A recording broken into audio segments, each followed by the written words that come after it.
You're going to start off with a half square triangle. It looks just like this. It's a large one, and you are going to end up with the Delectable Mountain block.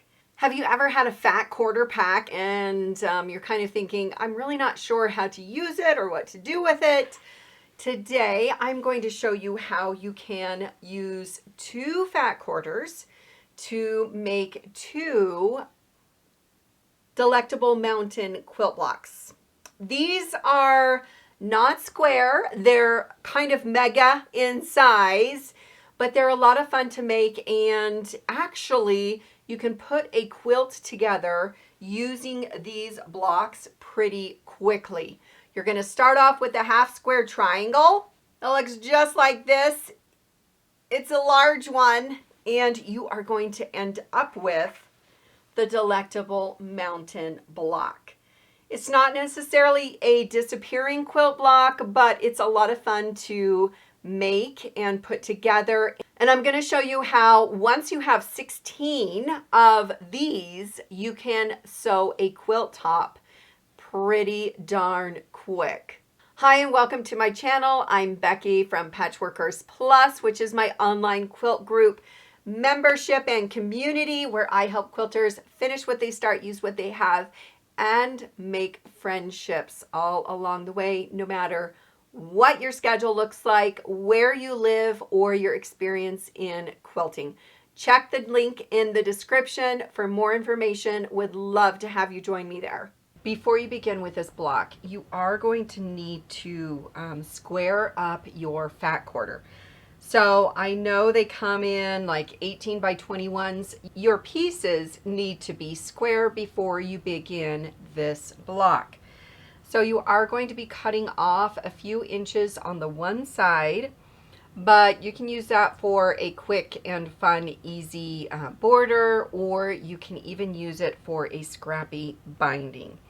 So once you have your 2 pieces that are all squared, you will want to put a marking line on the back of one of the squares. This is so you can sew your 1/4 inch on each of those sides to make your half square triangle. I know there's markings and such that you can have on your sewing machine, but because this square is so large, those really don't work so well, and so making the line on your fabric is the best thing for you to do for this block. I use the extra long ruler from Sew Tights because it's long and it's magnetic, so it stays put when you put it down. You can just shift this around, line up your 2 corners, and with a pen or pencil or even your Hera marker, you are going to draw or make creases on the back of one of the squares.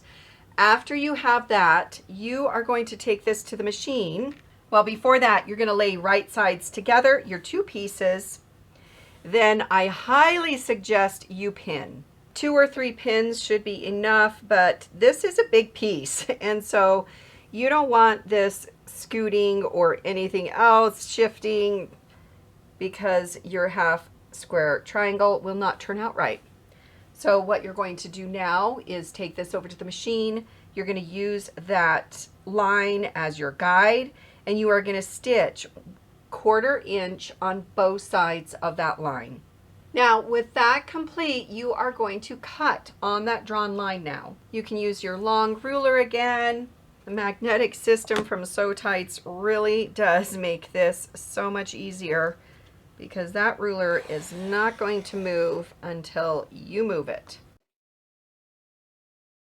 All right, with this cut in half, we are going to open this up, and you're going to take it to your iron, and you are going to press this nice.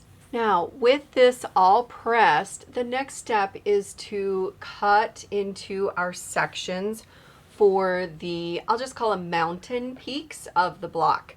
To do this, you are going to place 1 triangle with the point or the seam for both fabrics in the left top corner. And then for your second one, that's obviously identical to this one, you're going to turn it so your cuts are with the seam of the two fabrics in the top right corner. This allows you to get a right side of the block and left side of the block. I'm going to show you really quick what I mean. So here are two blocks, and the right side, it has been cut with your angle coming from the right corner down, and the left block is from cutting your sections with the point in the left corner. So that is going to get you the right side and the left side of the block. If you don't rotate these, you can end up with, you know, two lefts and two rights, which might be fine. Once you start laying things out, you'll want to double check that and make sure that you have a right and a left. It doesn't matter if there's the same combination.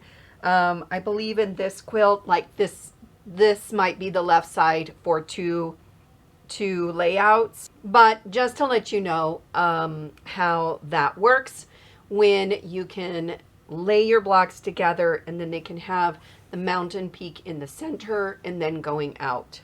All right, so the next step is to cut our strips. Now my half square triangle is 18 inches and we are going to cut strips of 3.5 inches.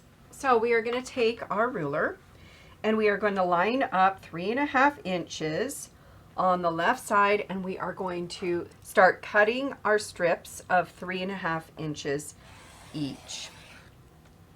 Now, what is going to happen is we are going to flip these after we get them all cut.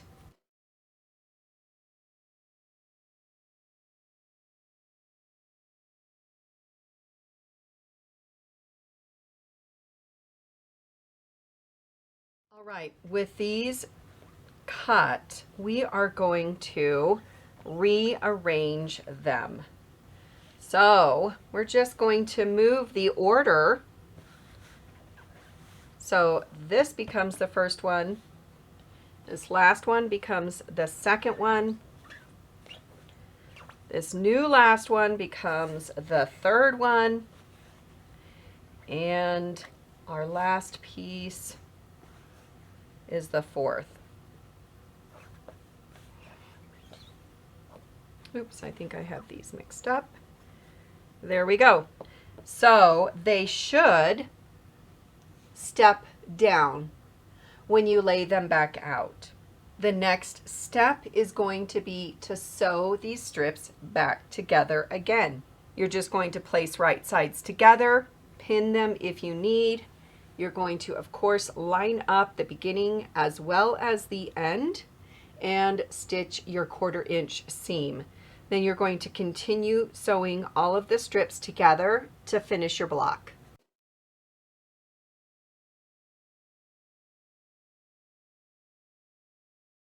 Now we just need to press them. All right, with the block pressed, we are ready to just make more of these and to use them in the quilt. Check the description for the link to make a full quilt using the Delectable Mountain quilt block.